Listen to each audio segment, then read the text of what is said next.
بسم اللہ الرحمن الرحیم۔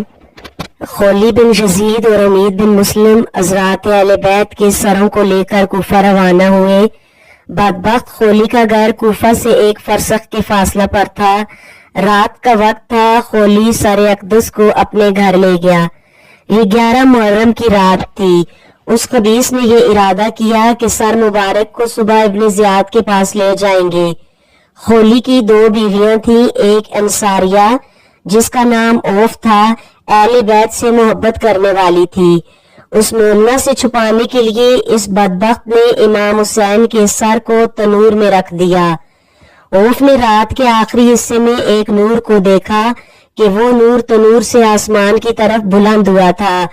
جب وہ اس نور کے قریب آئی تو سنا کہ کچھ عورتیں نالہ و فریاد امام حسین علیہ السلام کے لیے کر رہی ہیں، تو وہ فوری طور پر حقیقت سے آشنا ہوئی اور روتی ہوئی خولی کے پاس آئی اور کہا، ظالم، تم پر خدا کی لعنت ہو۔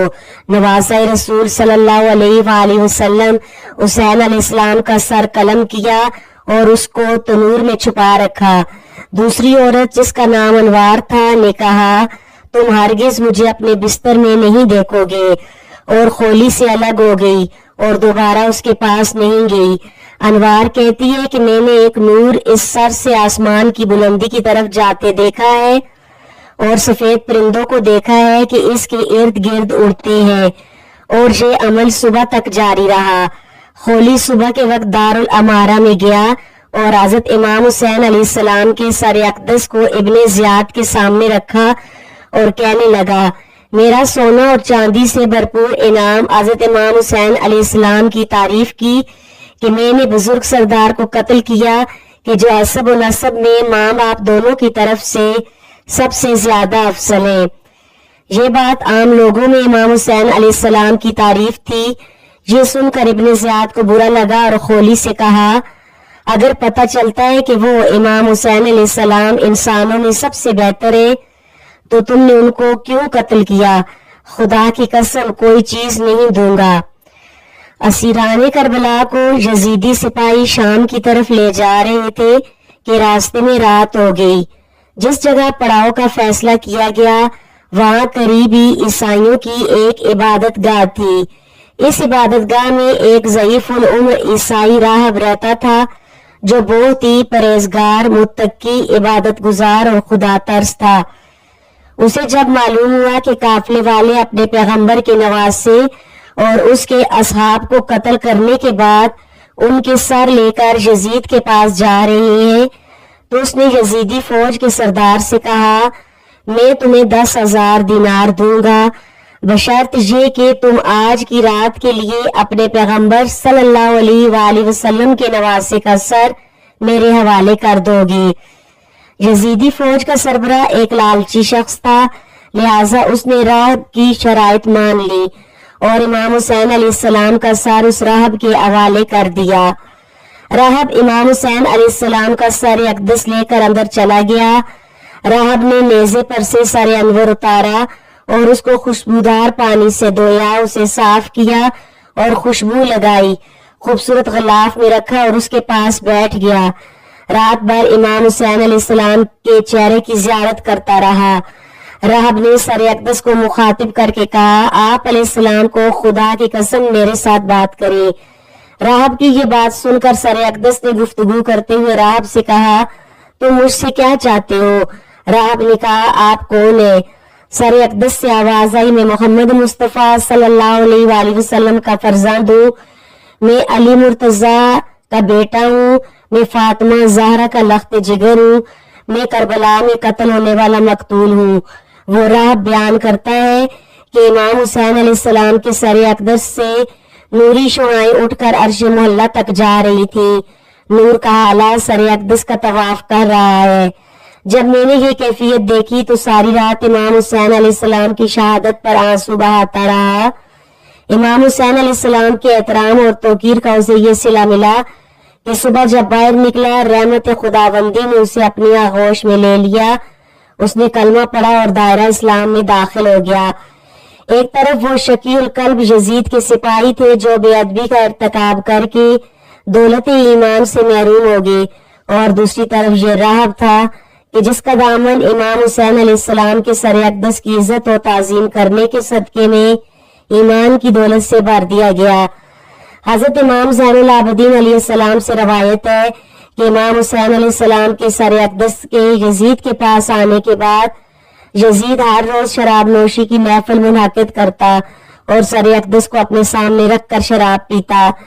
ایک دن بادشاہ روم کا نمائندہ اس کا پیغام لے کر، جو کہ روم کے اشراف اور عظماء میں سے تھا، یزید کی اسی محفل میں حاضر ہوا۔ اس نے یزید سے پوچھا، اے عرب کے بادشاہ، یہ سر کس کا ہے؟ یزید نے جواب دیا کہ تم کیوں یہ پوچھنا چاہتے ہو؟ اس نے کہا، جب میں بادشاہ کے پاس واپس جاؤں گا تو جو کچھ میں نے یہاں دیکھا ہے اس کے بارے میں وہ مجھ سے پوچھے گا، اور یہ کتنا اچھا ہوگا کہ میں اس سر اور جس کا یہ سر ہے کے بارے میں بیان کروں تاکہ وہ تمہاری خوشیوں میں شریک ہو۔ یزید نے جواب دیا کہ یہ سر حسین ابن علی بن ابو طالب کا ہے۔ رومی پوچھنے لگا کہ اس کی ماں کون ہے؟ تو اس نے جواب دیا، فاطمہ بنت محمد صلی اللہ علیہ وآلہ وسلم۔ عیسائی مذہب کے ماننے والے اس نمائندے نے کہا، جب میں اس سر کی طرف دیکھتا ہوں تو میرے رونگٹے کھڑے ہو جاتے ہیں، میں اسے تمہاری کتاب کی آیات پڑھتے ہوئے سنتا ہوں۔ افسوس ہو تم پر اور تمہارے دین پر، میرا دین تمہارے دین سے بہتر ہے، کیونکہ میرا باپ حضرت داؤد علیہ السلام کی نسل سے ہے، میرے اور ان کے درمیان بہت پشتوں کا فاصلہ ہے، پھر بھی تمام عیسائی میری تعظیم کرتے ہیں اور میرے پاؤں کی خاک کو تبرک کے طور پر اٹھا لیتے ہیں، اور تم اپنے نبی کے نواسے کو قتل کرتے ہوئے کہ جس کے درمیان اور تمہارے پیغمبر کے درمیان صرف ایک ماہ کا فاصلہ ہے، تمہارا یہ کیسا دین ہے؟ گویا کہ تم نے اپنے نبی کی نبوت کی تصدیق ہی نہیں کی، تم اپنے نبی پر ایمان ہی نہیں لائے، اسی وجہ سے تم نے یہ ظلم کیا ہے۔ یزید اس کی باتیں سن کر غصے میں آ گیا اور اس نے حکم دیا کہ اس عیسائی کو قتل کر دو تاکہ یہ اپنے ملک میں جا کر ہمیں بدنام نہ کرے۔ سفیر جب اپنے قتل ہونے سے باخبر ہوا تو اس نے یزید سے کہا کہ کیا تو مجھے قتل کر دے گا؟ یزید نے کہا ہاں۔ تو عیسائی نے کہا، تو جان لے کہ کل رات میں نے تمہارے پیغمبر کو خواب میں دیکھا ہے، وہ مجھ سے فرما رہے تھے کہ اے عیسائی تو اہل بہشت میں سے ہے۔ میں اس بشارت پر حیران ہوا۔ اس کے بعد اس نے حضرت امام حسین علیہ السلام کے سر اقدس کو اٹھایا اور اپنے سینے سے لگایا اور اس کے بوسے لیتا ہوا روتا رہا۔ اس کے بعد اس کو شہید کر دیا گیا، جس پر امام حسین کے سر اقدس نے بلند آواز میں لا حول ولا قوت الا باللہ کہا کہ جو تمام اہل دربار سے سنا۔ اس واقعے کے بعد سر اقدس کو 3 دن تک محل کے دروازے پر لٹکا دیا گیا۔ روایات سے ظاہر ہوتا ہے کہ یزید لعنت اللہ علیہ نے جب امام حسین علیہ السلام اور باقی شہداء کربلا علیہ السلام کے سروں کو اپنے دربار میں دیکھنے کی خواہش پوری کر لی تو اس نے انہیں بالترتیب 3 جگہوں پر نصب کرنے کا حکم دیا، اپنے محل کے دروازے پر، پھر دمشق کے دروازوں پر، پھر جامع مسجد کے دروازوں پر۔ امام حسین علیہ السلام کا سر اقدس 3 دن تک یزید ملعون کے محل کے دروازے پر لٹکا رہا، جس کے بعد اس کی بیوی ہند نے اس کام کی بہت مذمت کی اور اسے شدید مذموم قرار دیا۔ پھر امام حسین علیہ السلام کے سر اقدس کو دمشق کے دروازے پر نصب کیا گیا اور کچھ دن کے بعد اسے وہاں سے اتروا کر یزید نے اپنے سونے کے کمرے میں رکھوا دیا۔ وہاں ہند نے آسمان کی طرف اٹھتے ہوئے نور کو دیکھا تو اسے سر اقدس کی وہاں موجودگی کا علم ہو گیا۔ اس نے اسی وقت یزید سے علاقے کی قسم کھائی اور وہاں سے نکل گئی۔ اس کے بعد امام حسین علیہ السلام کے سر اقدس کو کچھ دن کے لیے جامع مسجد دمشق کے دروازے پر اور کچھ دن مسجد کے مینار پر نصب کیا گیا، اور یہ وہی جگہ ہے جہاں حضرت یحییٰ بن زکریا علیہ السلام کو شہید کرنے کے بعد ان کا سر اقدس لٹکایا گیا تھا۔ باقی شہداء کربلا کے سروں کو کچھ دن یزید کے محل کے دروازے پر، کچھ دن شہر کے دروازوں پر اور کچھ دن مسجد کے دروازے پر نصب کیا گیا۔ حوالہ جات کے لیے سید عبدالرزاق مکرم کی کتاب مقتل امام حسین علیہ السلام، شیخ باقر شریف قریشی کی کتاب حیات الامام الحسین علیہ السلام اور ابی الفدا کی کتاب تقویم البلدان۔ اہل بیت کی قیدی عورتیں اور بچے یزید کے سامنے لائے گی اور سر مبارک مجلس میں رکھا ہوا تھا۔ امام حسین رضی اللہ عنہ کی دونوں شہزادیاں فاطمہ اور سکینہ رضی اللہ تعالی عنہا بنجوں کے بل کھڑے ہو کر اپنے والد کا سر مبارک دیکھنا چاہتی تھی، جبکہ یزید ان کے سامنے کھڑا ہو کر چاہتا تھا کہ وہ یہ سر نہ دیکھ سکے، لیکن جب ان کی نظر اپنے والد کے سر مبارک پر پڑی گئی تو وہ بے ساختہ رو پڑی، حتیٰ کہ ان کے رونے کی آواز سن کر یزید کے گھر کی عورتیں بھی چلا اٹھیں اور یزید کے محل میں ایک ماتم کا سما بند گیا۔ اس کے بعد یزید نے اہل بیت کی عورتوں کو اپنی عورتوں کے پاس بھیج دیا۔ یزید کی عورتوں میں سے کوئی عورت ایسی نہ تھی کہ جس نے ان کے پاس آ کر آہ بکا اور گریہ وزاری نہ کی ہو، اور جو زیورات وغیرہ ان سے لے لیے گئے تھے ان سے کہیں زیادہ زیورات یزید کی عورتوں نے ان کی خدمت میں پیش کیے۔ ناظرین کرام، یہ تمام واقعات بیان کرنا اتنا آسان نہیں ہے۔ یہ دردناک واقعہ پڑھ اور سن کر دل خون کے آنسو روتا ہے۔ دراصل یہ تمام واقعات نسل نو تک پہنچانے کا مقصد یہ ہے کہ ہماری نسل نو اہل بیت کی شاندار قربانیوں کے بارے میں جانے کہ ہر قسم کے حالات میں اللہ اور اس کے رسول کی اطاعت ضروری ہے۔ دین اسلام کی خاطر امام حسین نے لازوال قربانی پیش کی۔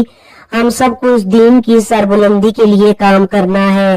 اللہ تعالیٰ ہم سب کو اہل بیت کے نقش قدم پر چلنے کی توفیق عطا فرمائے، ہماری مغفرت فرمائے اور روز محشر حضرت محمد مصطفیٰ صلی اللہ علیہ وآلہ وسلم کی شفاعت نصیب فرمائے، آمین یا رب العالمین۔ آپ سب احباب کا بہت شکریہ جنہوں نے کمنٹ کے ذریعے ہماری حوصلہ افزائی کی اور ہماری معلومات میں اضافہ کیا۔ آپ کی یہ حوصلہ افزائی ہمارے کام کو مزید بہتر بنانے کے لیے بہت ضروری ہے۔ آپ سے درخواست ہے کہ ہمارے چینل کو سبسکرائب کریں، اس ویڈیو کو لائک کریں، اس کے ساتھ ساتھ آپ کے خیالات کا اظہار ایک کمنٹ کی صورت میں بہت ضروری ہے تاکہ آپ کی تجاویز کی بدولت ہم اپنے کام کو بہتر کر سکیں۔ جزاک اللہ۔